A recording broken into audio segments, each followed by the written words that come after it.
गंगे माँ, गंगे माँ, गंगे माँ, गंगे माँ, गंगे माँ, गंगे माँ,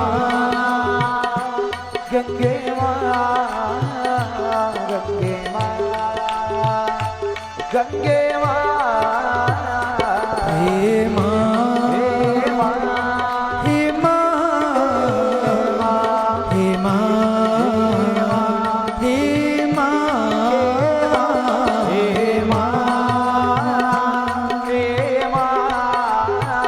माँ,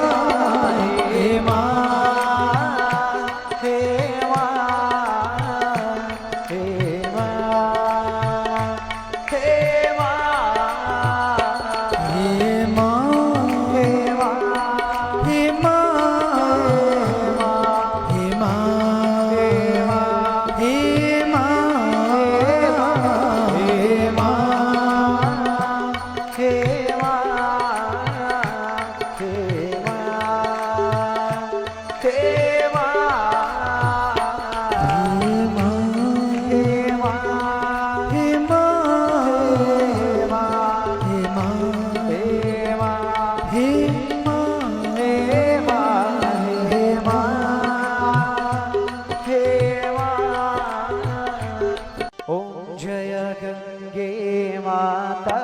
मैया जय गंगे माता, जो नर तुमको ध्याता, जो नर मैया जी को ध्याता, मनवांछित फल पाता। ओम जय गंगे माता।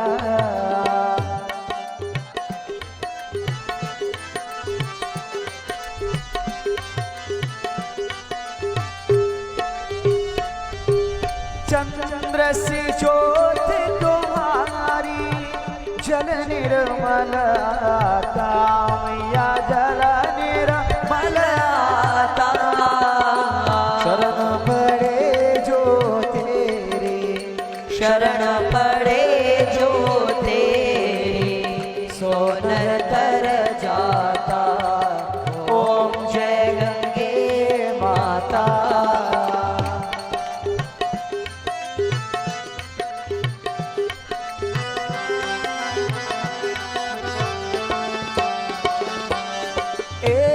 ही बार जो तेरी शरणागति आता, मैया शरणागति आता। यम के त्रास मिटा कर, यम के कष्ट मिटा कर, परम गति पाता। ओम जय गंगे माता।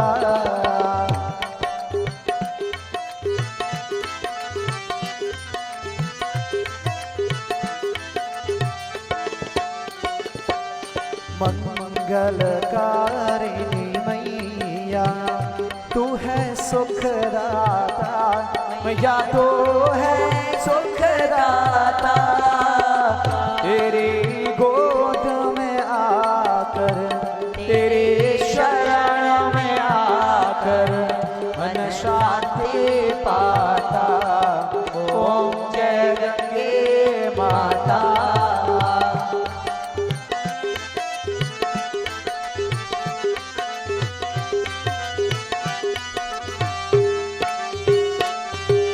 आरती मात तुम्हारी, जो जनहित गाता, मैया प्रेम सहित गाता।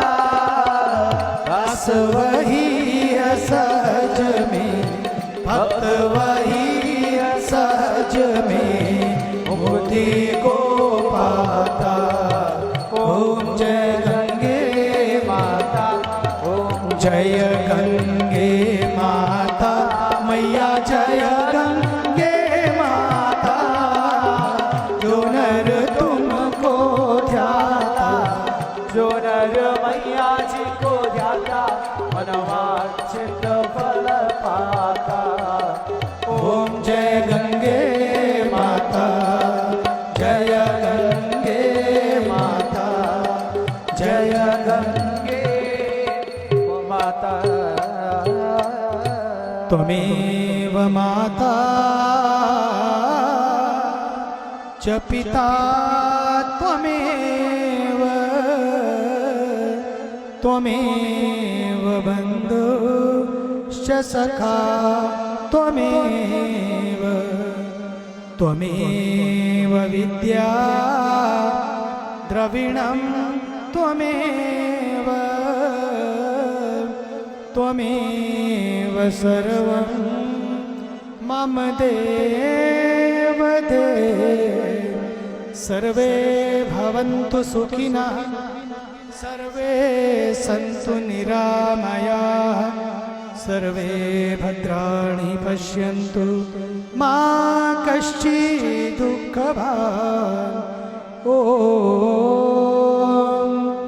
शान्तिः शान्तिः शान्तिः।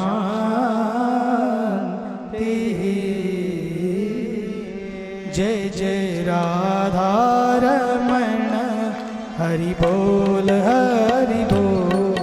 जय जय राधा रमण, हरि बोल। ओ राधा, दे दीजिए दूसरों को, करने दीजिए। हरि बोल हरि बोल। जय जय राधा रमण, हरि बोल। जय जय राधा रमण, हरि बोल हरि बोल। जय जय राधा रमण, हरि बोल।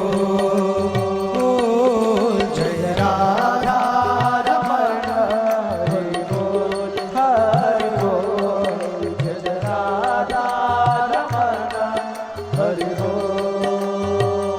ओ जय जय राधा रमण, राधा रमण, जय राधा रमण, हरि बोल। ओ जय जय राधा रमण, जय जय राधा रमण, जय जय राधा रमण, हरि बोल।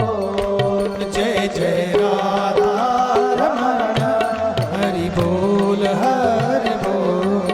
जय जय राधा रमण, हरि बोल। जय राधा रमण, हरि बोल हरि बोल। जय जय राधा रमण, हरि बोल। जय जय राधा रमण, हरि बोल हरि बोल।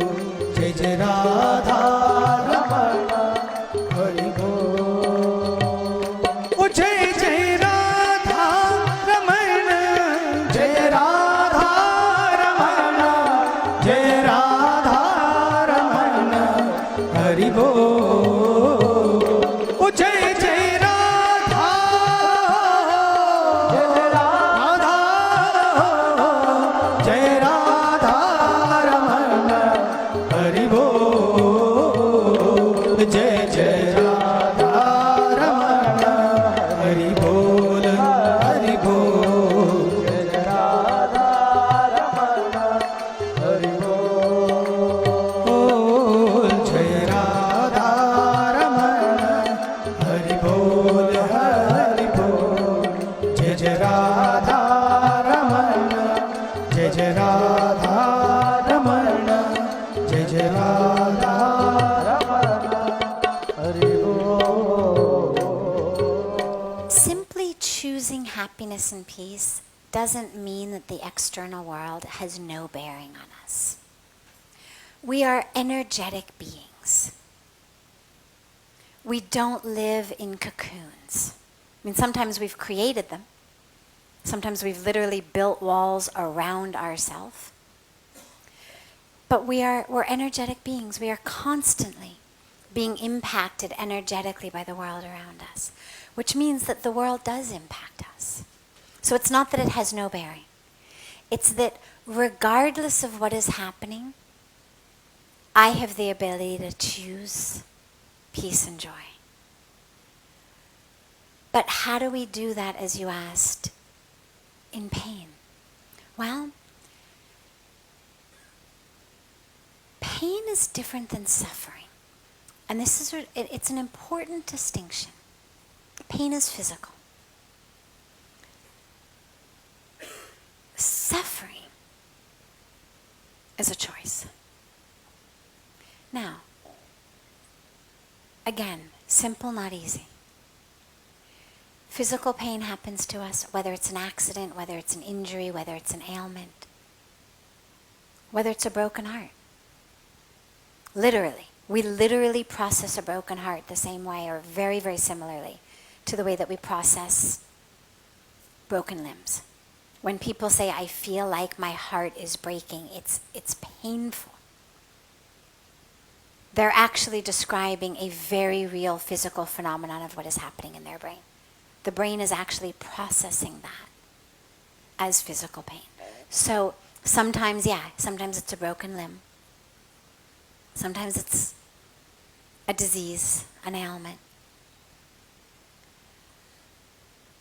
But our choice of how to respond to that mentally is still there. We still have the choice.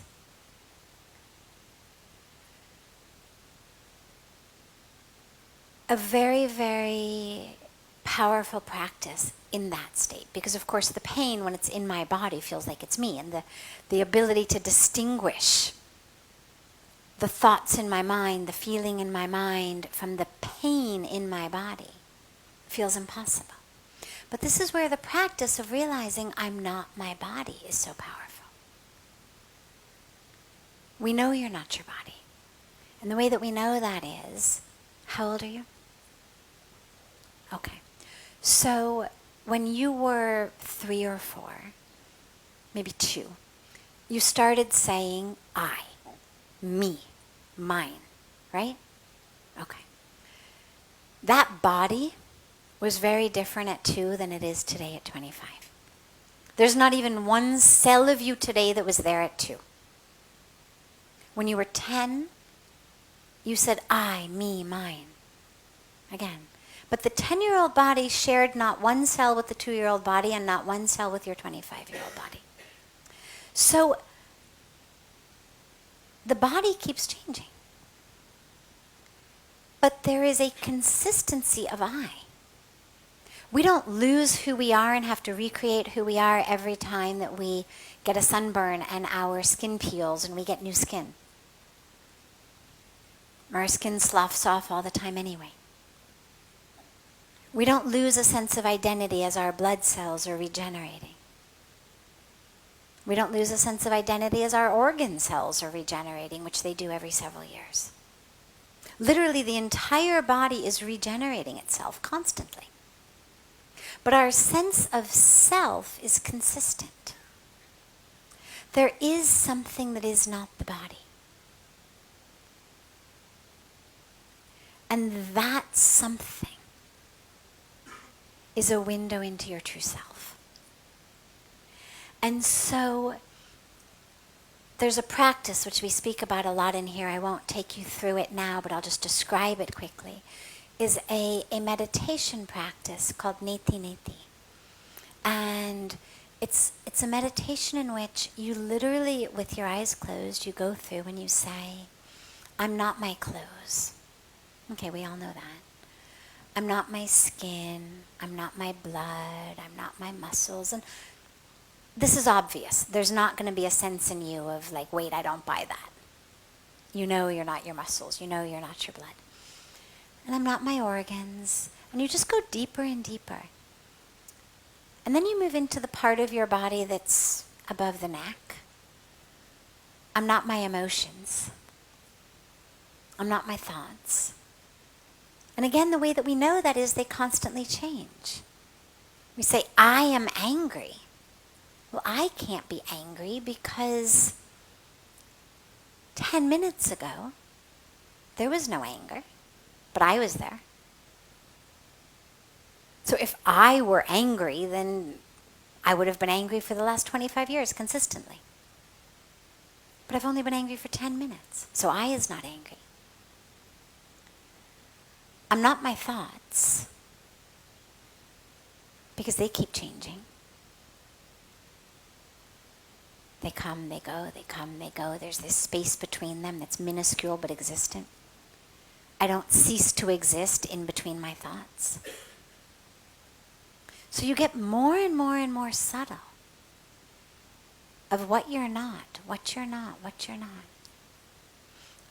Until you come into a spaciousness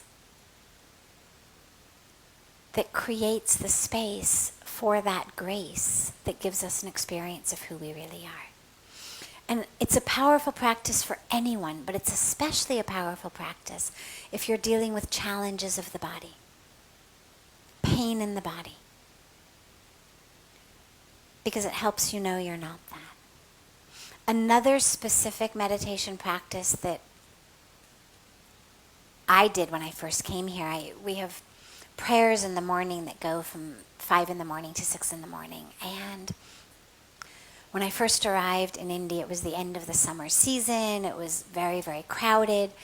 And it's a hall like this, and everybody sits on the ground, but they've got women on one side, men on the other side, and it was very close. And of course you have to sit cross-legged. You can't put your feet out in front of you. There's nothing to lean on. And I wasn't used to sitting cross-legged for very long on the floor. And it goes on for an hour. And I discovered that after about 25 minutes or so, I had to change the cross of my legs, or it just hurt too much. There were days in which it was so crowded that there wasn't really the space to do that. Or some days I would just decide to play with myself, even if there was the space to do it, but I would just test myself and see. And what happened was I would start to get pain. Very, very bad pain in my hips. They would start to burn, literally. It felt like someone had lit a match under my hip. And in the beginning I felt like, well, I can't sit here and meditate while this is going on. My entire attention was, oh my God, my hip. And then you're trying to fight it, and of course that doesn't work. But I then developed a technique, which I just sort of invented sitting there, which was I started looking at it. Instead of trying to avoid it, instead of trying to push it away and run from it, because it got to the point where it was too painful. There was no way. My meditation just was not strong enough to coexist with feeling like there was a fire under my leg. So I then did the opposite, and I turned around and I literally looked at it. And I made that my meditation. I just delved as deeply as I possibly could, not into the emotional stuff, not into the, oh my God, why was I born in a white Jewish family instead of an Indian family? Look how easily these people can sit on the floor. That's not fair. Oh my God, why did my karate instructor, when I was a kid, we did this and it messed up my hip and I really should have, practiced yoga longer, but not that. Just the actual experience of pain. Not the analysis of it, not the judgment of it, not the story of it, just the existence of it. And I turned my attention to that. And I watched it. And what I discovered was, the more I watched it, the less it hurt. Didn't go away completely. But the pain was exacerbated by me running away from it. And the minute I decided, okay, we're in this together. And I then started actually, and this is just a personal thing, but I then started actually sort of taunting it. And I would say, is that all you got? Come on, really? You can't get any hotter? See, look, you're burning and I'm still here. Come on, you can get a little hotter than that. And I started just playing with it. And what I discovered was the more I did that, the more it dissipated. And interestingly now, that was 22 years ago, interestingly now, physics, quantum physics is talking about something they call the observer effect, which I won't go into all of that.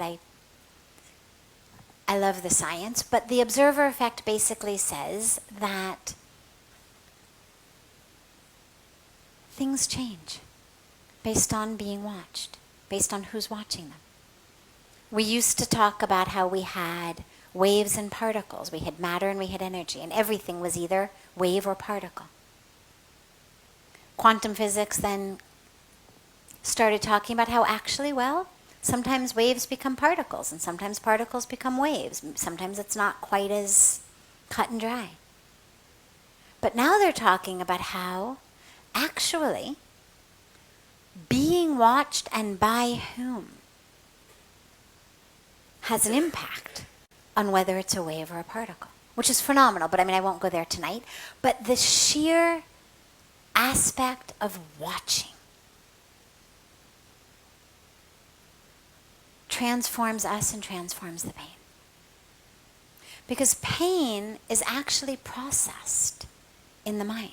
We think of it as very physical. I've got a broken leg. My pain is therefore due to my leg. Right? So if I say to you, I have pain in my arm, raise your hand if you think that pain is in my arm. Raise your hand if you think that pain might be somewhere else. Okay, only like 2% of you voted at all. Really, pain in my arm. Is it in my arm? It's in my mind. Now, that doesn't mean I've made it up. I'm just talking about where that pain exists. More than 50%, and if you doubt this, more than 50% of people who have had a limb amputated experience what we call phantom pain, which is pain in the limb that no longer exists. More than 50% of people. So, if more than 50% of people who have had this painful arm amputated still experience pain in the arm, where's the pain? In the mind. And the treatment for that pain, by the way, the treatment for the phantom limb pain, is literally a trick with boxes and mirrors that we play on the brain. Again, I won't go into the details, but that's the treatment for it. It's not a pill. It's not an operation. It's a box and mirrors trick of illusions that tricks the brain and treats the phantom pain.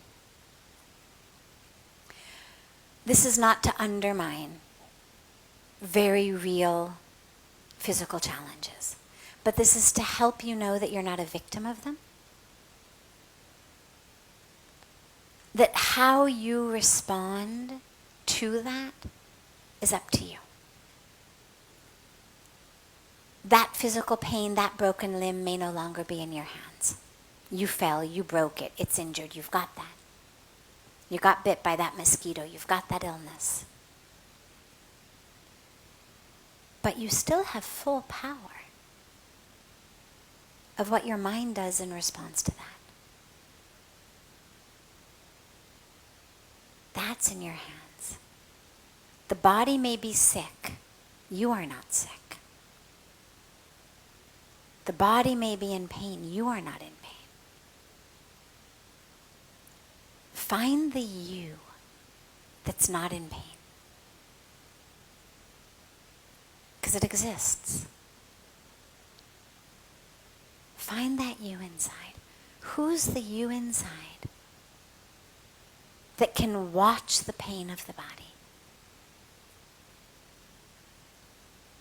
Find that. And connect with that.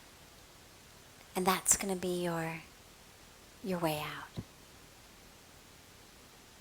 The pain may dissipate, the pain may not dissipate. But the suffering will definitely dissipate.